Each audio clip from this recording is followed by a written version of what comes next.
Welcome to another episode of The Brand Called You, a video and podcast show that brings you leadership lessons, knowledge, experience, and wisdom from hundreds of successful individuals from around the world. Today, I'm privileged to welcome a very, very successful marketer, Manisha Lat Gupta. Manisha, welcome to the show. Thank you, Ashutosh. Happy to be here. Thank you. Manisha is the founder of Ananda Permaculture Project. She is the ex-chief marketing officer of Uber India. She's worked with Axis Bank, Colgate-Palmolive, and Unilever, amongst others.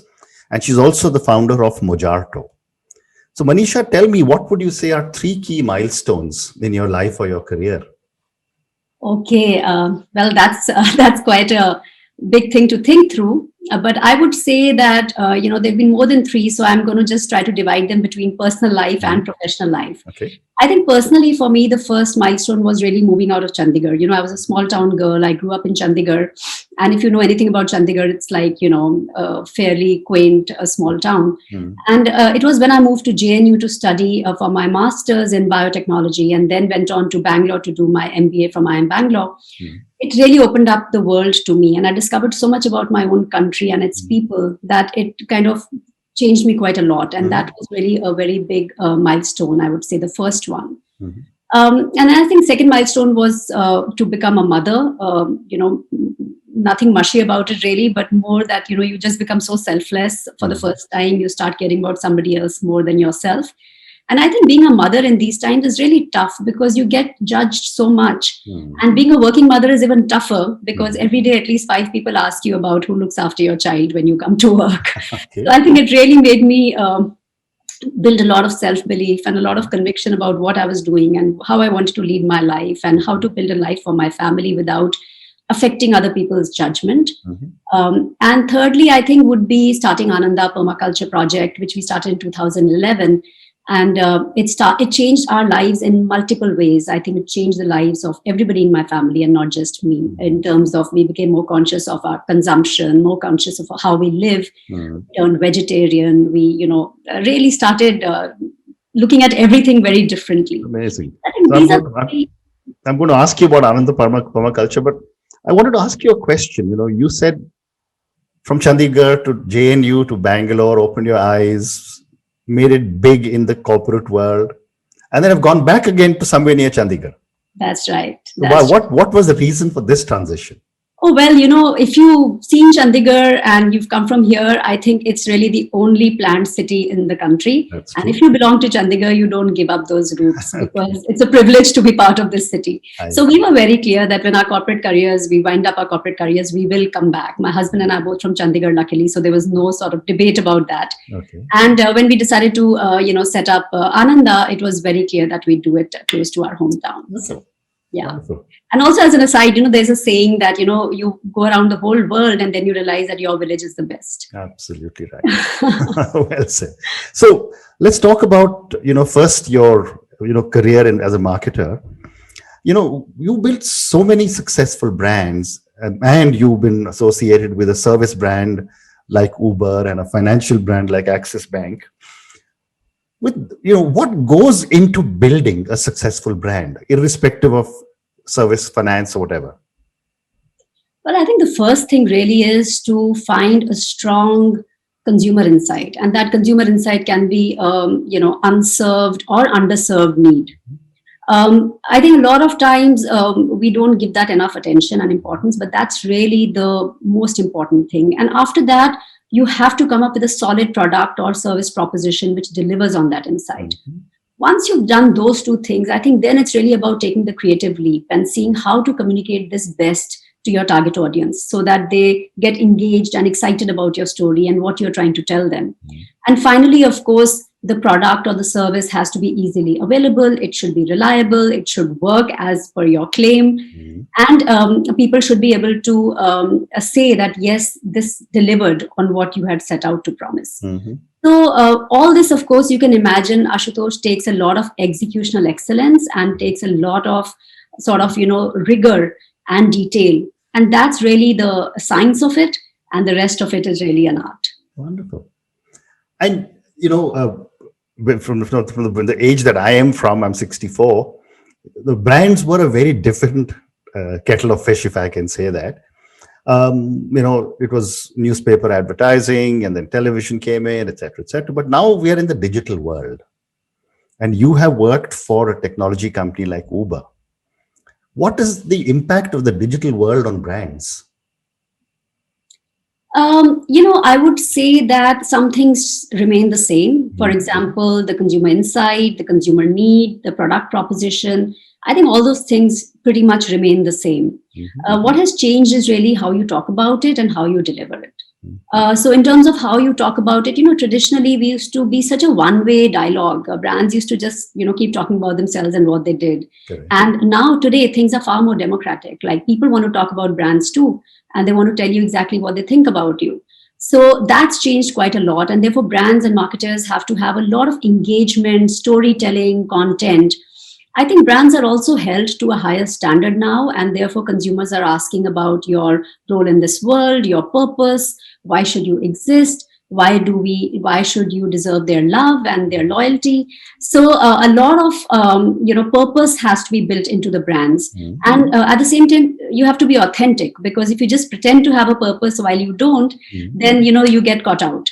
So I think consumers will now ask for more, and companies will be pressurized to reinvent themselves, and to actually have genuine products and offerings which have a purpose, which serve a need, and are authentic. Okay. Very interesting. So I'm going to ask you one more question of related brands before I move to Ananda. This is the age of the millennials. You just before you started recording, you were speaking about your daughter, and the millennials, the Gen Zs, they are far more aware of what is happening in our country. How are millennials and Gen Zs changing big brands? Well, I would just say that, they are more critical, and they haven't grown up with the glamour of big brands, making them starry-eyed. They are not that generation anymore. They hold everybody to higher standards, whether it's their parents or their teachers or society at large or their governments, and even their brands. And so brands have to be far more cautious about how they come across. I think a small mistake can cost brands a lot. And we see that happening pretty regularly these days. I also see a trend amongst the Gen Zs, because they have been there, done that generation. They did not grow up in a time of scarcity like maybe you and I did. We were so enamored with things, and we wanted so many things, in our earlier working years. But in this generation, they're actually becoming minimalists. They are saying, look, do I really need to buy this? Can I use a thrifted product instead? Can I just give this away to somebody? Can I use a hand-me-down? So they are far more conscious that they are inheriting a planet which is going to be full of trash. For us, we feel like we'll be gone by then. So there is a little bit more sort of consciousness in this generation, and rightfully so. And I think brands need to be stepping up. Interesting. Very, very interesting. So Manisha, let's now talk about your new venture, which is Ananda Permaculture. Tell me about this venture and what made you start it.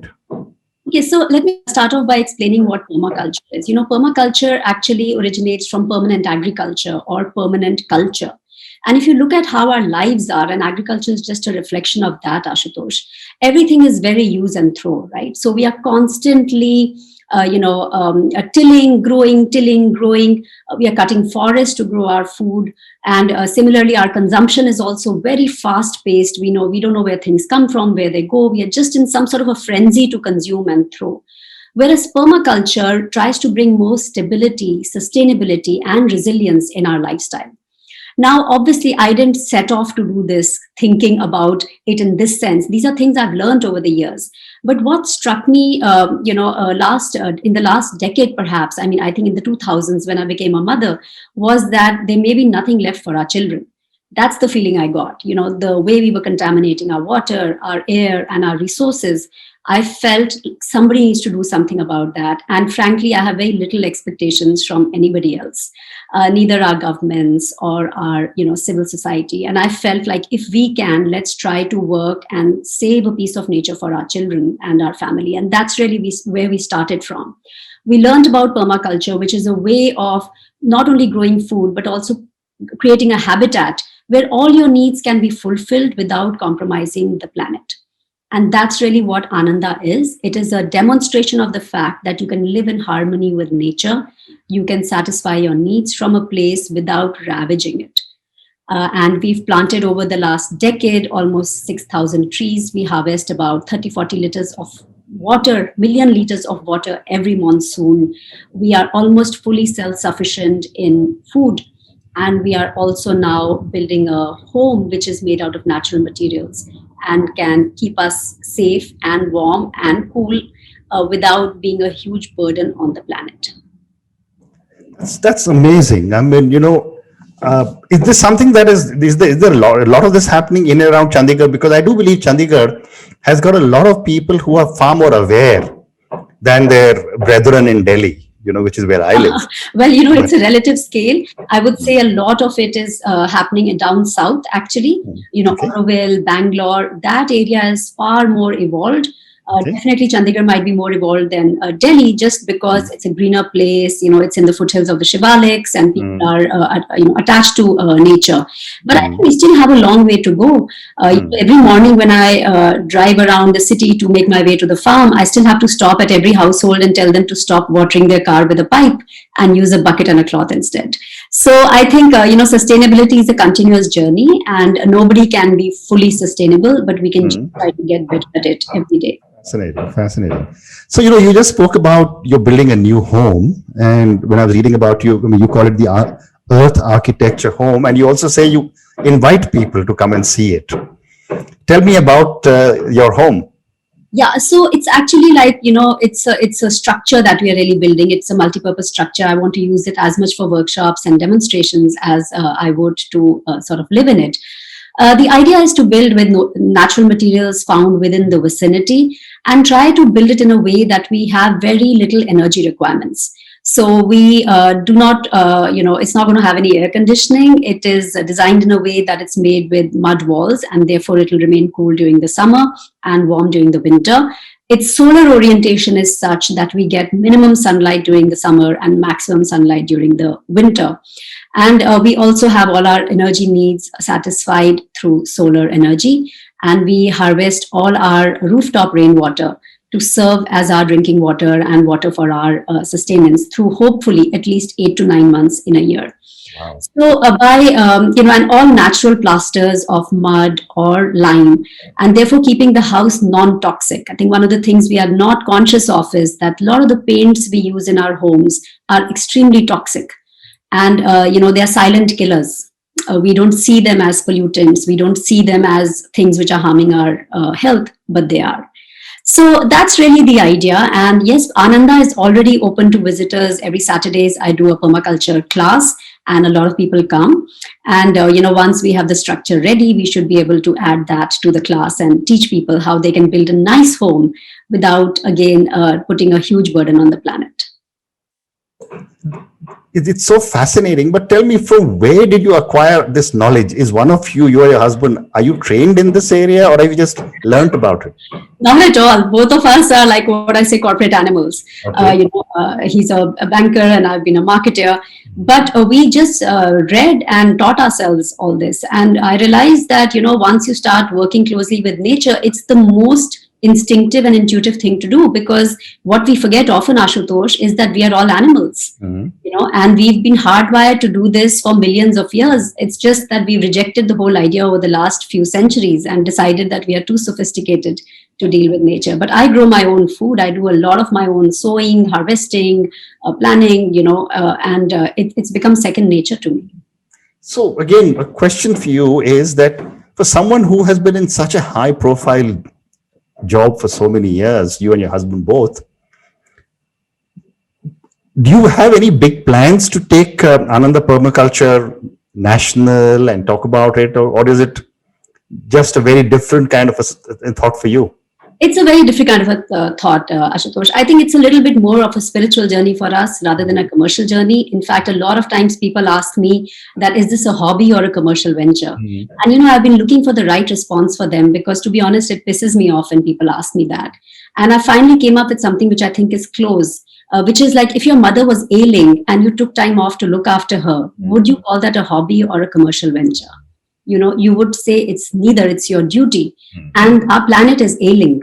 We have a sick Mother Earth, and many more of us need to roll up our sleeves and start tending to the planet, because otherwise, I'm fairly sure we all know that we are headed towards a disaster. Yep. Gates has said that we only have another 8 or 9 years left to save the planet. Yeah. So you're right. You're right. So, let's talk now a little bit about some of your core values that you are building into Ananda permaculture, and you must be employing a lot of people. What are the kind of values you're building in? So, as a permaculturist, we have some great ethics to guide us. And the 3 ethics that permaculture talks about, and I follow at Ananda as well, is first, care for the planet. All our actions caring for the planet. The second thing is caring for the people. And people is not just the people who work there, but the people who might visit or eat our produce, or be associated with us in any manner. And the third is fair share, which I find very fascinating, because in the corporate world, we've always been taught to take everything that you can get. We all are trained to work towards dominance and not to work towards fair share. But here we, talk about fair share, and I'm more than happy if some animal comes and eats away some of my crop. And when I say fair share, I just don't mean that sharing my food with others, but also sharing my land with others. And therefore, I keep a wildlife zone in part of my land where wildlife can live securely, because wildlife doesn't have money to go and buy land of their own. We need to provide for them to live there as well. So these are the 3 ethics that guide me on a day-to-day basis, Ashutosh. And I am yet to, find guiding principles like this in the last, 23 years of my corporate career. That's amazing. I mean, I keep hearing about CSR, and I keep talking about how the large corporations are giving back, but I have never heard it so well articulated. So, Manisha, my next question, and again, globally, and I sit on a few boards, the big talk right now is ESG, environmental, social, and governance values. What are your thoughts on this? Is this a lot of talk, or is there any seriousness in it? You know what? The corporate, by its sheer construct, is an entity whose only motive is profit, right?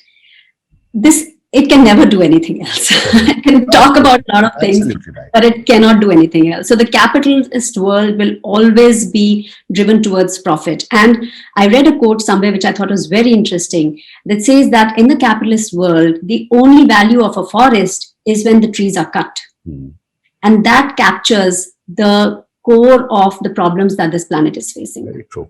So I feel like if the corporates are not going to fix this, then who will? It has to be individuals. And I have far more faith than you and me and others like us who can do something like this than any NGO, any government, and any corporate. I think this is a moral issue for each one of us. And we need to see how to spend the money that we got from the corporate world. Because remember, we are way more paid than we deserve to.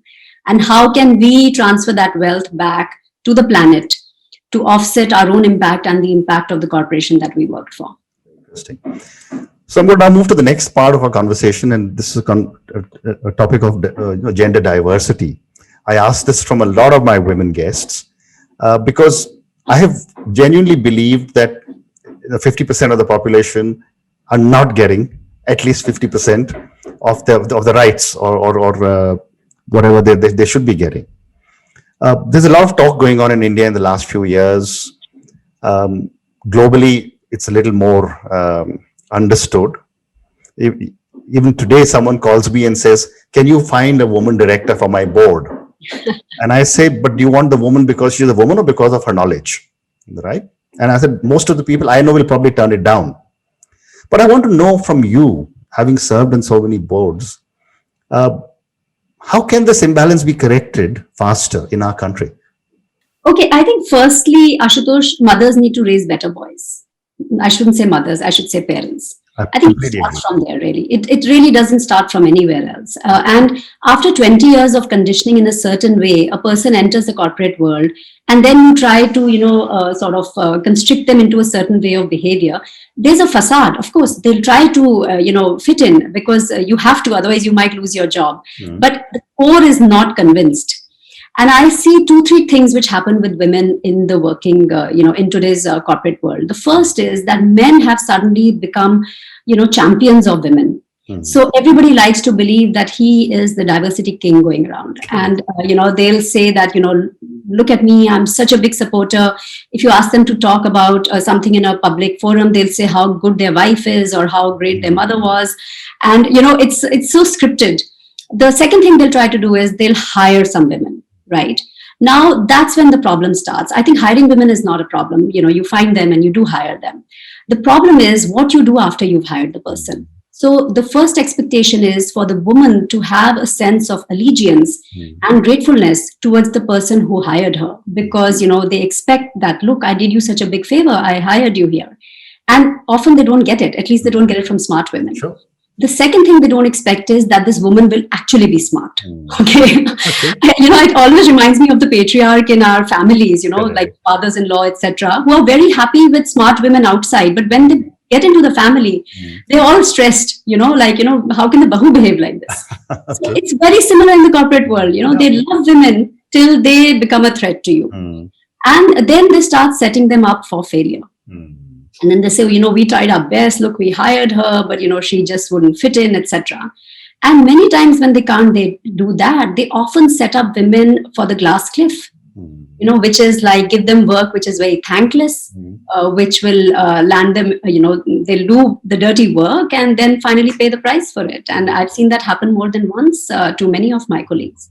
Amazing. So I think a lot of things need to change, but more than that, I think we need to have a more genuine discussion around diversity. And some of these things that I've talked about are really not ever spoken about. It's just all still restricted to hiring and not what happens after that. Yeah. Well said. So I've got time for a few more questions for you, and I'm going to move to the last segment, which is some questions for you personally. My first question, Manisha, is, for someone who's seen a lot of the corporate world, who's decided to follow her own path, from where you stand today, what does success mean to you? Ashutosh, I think success is really when you are known for who you are rather than what you do. Correct. I think there's a little bit of a dependency we get on our visiting cards when we work in the corporate world. And we are so used to going somewhere and saying, I do so and so. You hear, Gurgaon parties all the time. People walk in and suddenly start talking about who they are and what they do. And, I think if you can just get away with the confidence of not having to flash a visiting card, I think you're pretty successful. So I would say that I think leaving a positive impact on every person you interact with, I think whether it can be the waiter or it can be the boss or, anybody, and being secure about yourself, being able to sort of lead your life without being stressed about what the others are doing or keeping up with the Joneses or, feeling threatened all the time.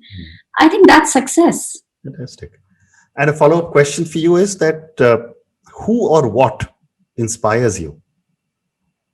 I used to always hear about people saying I'm inspired by X and Y, and I used to feel very guilty that I didn't have anybody who inspired me because I feel like, is this a sign of arrogance? Like, how come I'm not inspired by anybody? And I think, once I became a little bit more familiar with the world of activism and activists, I finally found somebody who would inspire me. And I think those who selflessly work for other people's causes, not for their own, not for a fat paycheck, not for some stock, millions of dollars they're going to get. That's all a job. You're doing it for the money. But when you get nothing out of it, probably just see a jail sentence at the end of the road, and you work day in and day out for somebody else's cause, I think those are the most inspiring set of people going around. Amazing. And my last question to you now, and this is for the thousands of people who will listen to everything you're saying. What would your advice be to a young individual who's starting off on his or her journey in the corporate world? Well, I would say corporate world is very fickle. It's here today, gone tomorrow. Right. And no matter how well you think you're doing that well because you're useful to somebody. So never let it go to your head. Always stay grounded. And remember that you are amongst the most fortunate people in this country. And it's your right, not your right, I would say it's your duty to share what you earn with others and to make this place a more equitable place. I think the onus lies on the people who have. to share with the ones who have not. Amazing. Manisha, thank you so much. I really enjoyed our conversation. I thought I'm going to ask you far more questions on marketing, but I'm glad I switched to your passion of Ananda permaculture. I mean, it was just been so inspiring for me. I sincerely hope one of these days I'm going to drive down to Chandigarh and see your, earth architecture home and listen to one of your classes on a Saturday. I would love that, Ashutosh. You are most welcome. Please let me know anytime. I'll be there. Thank you very much.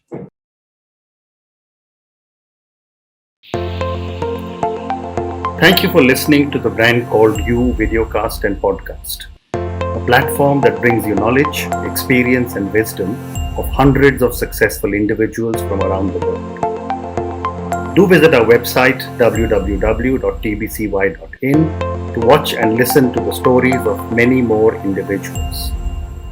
You can also follow us on YouTube, Facebook, Instagram, and Twitter. Just search for the Brand Called You.